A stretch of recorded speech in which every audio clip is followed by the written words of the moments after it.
Welcome to the Learning Pines YouTube. We hope this video helps.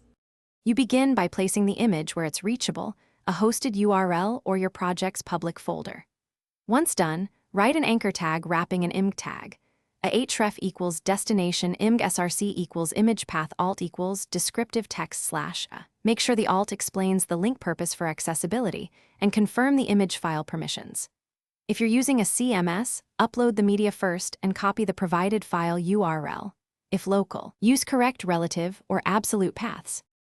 Now refine how the linked image behaves and who can use it. If you want a new tab, add target equals blank and rel equals nupener for security, otherwise omit them. Improve accessibility by writing concise alt text focused on the link's destination and optionally add area label when context differs. For responsive pages, include src set and sizes attributes or use CSS max width, 100% so the image scales. Make sure paths in src set match your breakpoints.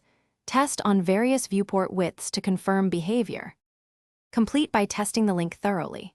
You should click the image across desktop and mobile, use keyboard navigation to ensure focus and activation, and listen with a screen reader to confirm the descriptive announcement.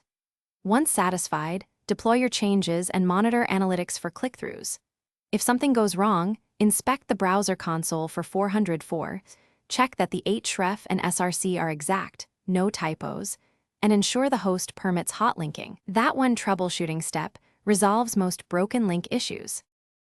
Thanks for watching. Consider subscribing if we helped you.